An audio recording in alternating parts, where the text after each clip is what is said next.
Hello friends and potential friends.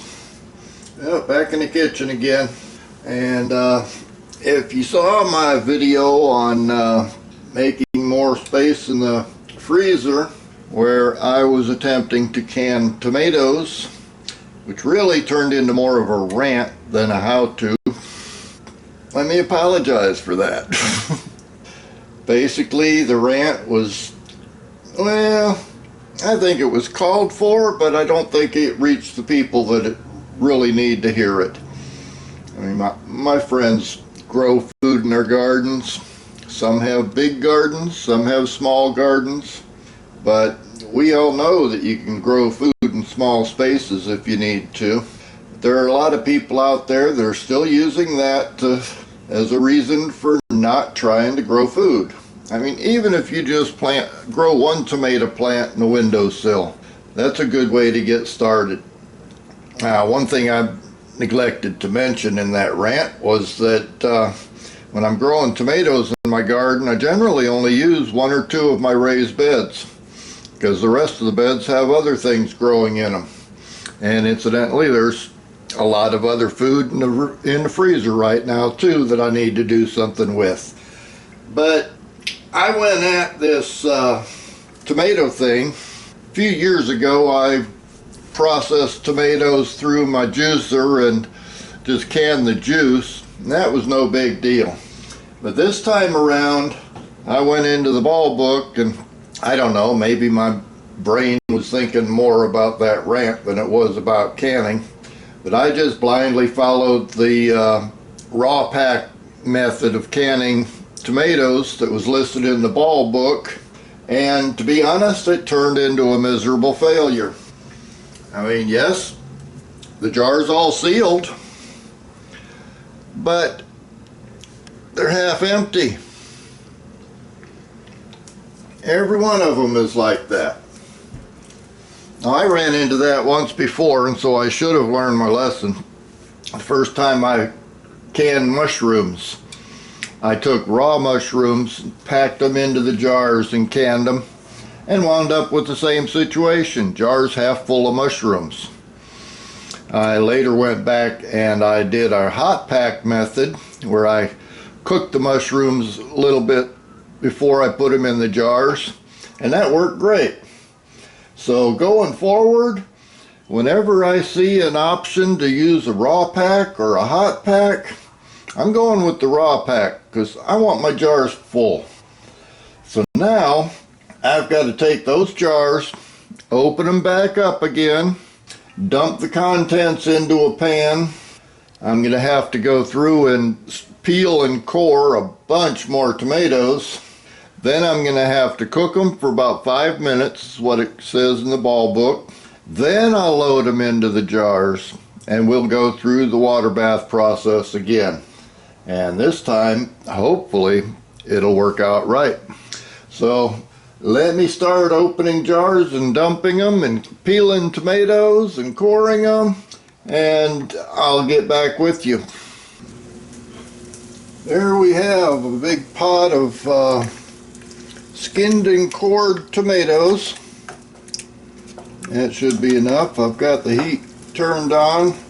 Need to bring these up to a boil and then let them simmer for about 5 minutes before I put them back into the jars, which I've got cleaned up and sanitized and over here ready to go.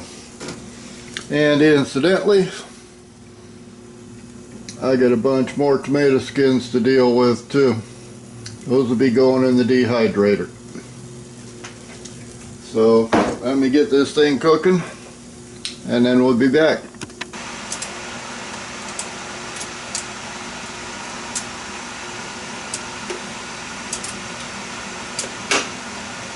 Okay, been cooking for 5 minutes,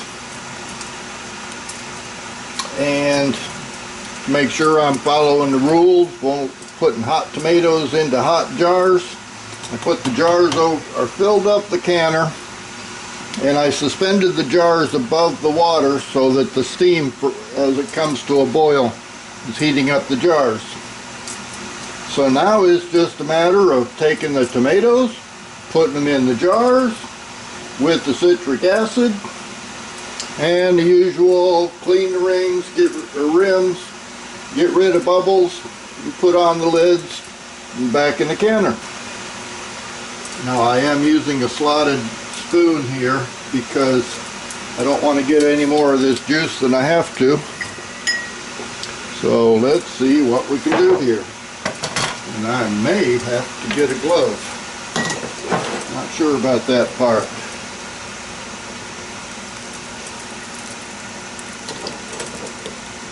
And in any case, I'm sure I'll make a mess. So, I mean, that's just typical.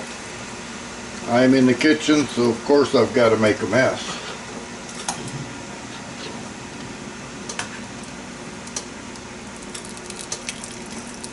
And for the record, skinning those cherry tomatoes is a royal pain. I'd rather deal with the big ones. I guess I'll have to grow more bigger tomatoes from here on out.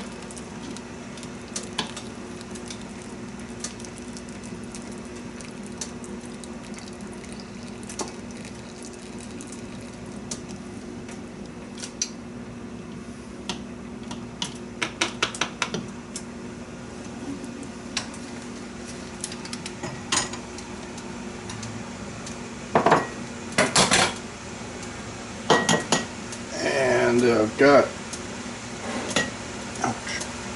half an inch of headspace, half a teaspoon of citric acid. I guess I should have put that in to begin with. So I'll go ahead and put it in the next jar I'm going to fill up.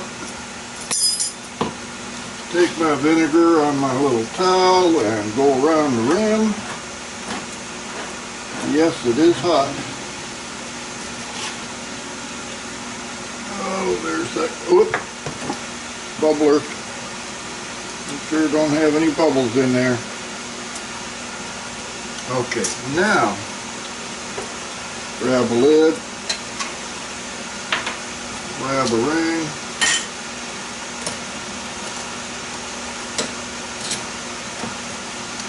one good thing doing the hot pack method, make sure you don't get the lids on too tight. That jar is hot. Oh, let me go ahead and finish off the rest of these, and then we'll get them into the canner. And after all that, I only had enough tomatoes prepared for 7 pints. So I'll be doing more at some point. Drop these down into the water. Make sure that the water is at least an inch above the jars.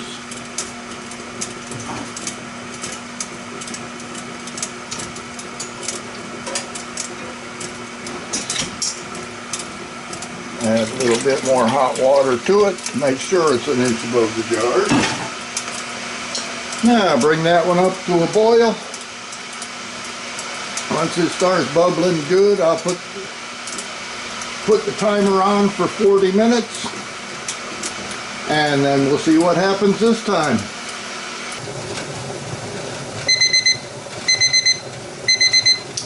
And that's 40 minutes. Turn off the heat. Move this off to a cool burner and get rid of the lid.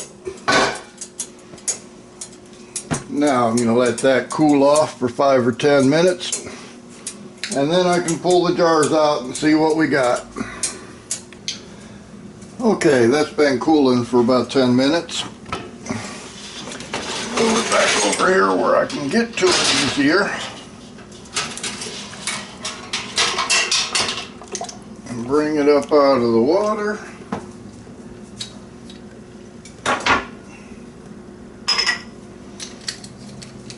And let's see what we got.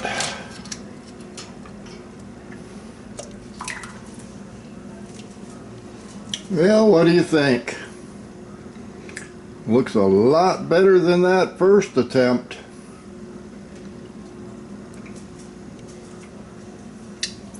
Okay.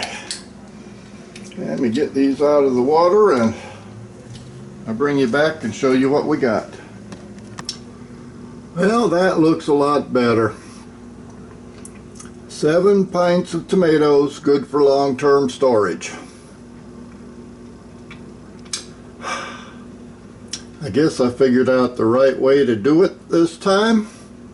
Now I just need to figure out how many tomatoes to prepare ahead of time. I'll be working on that. Got plenty more in the freezer. But meanwhile, I'll see you next time.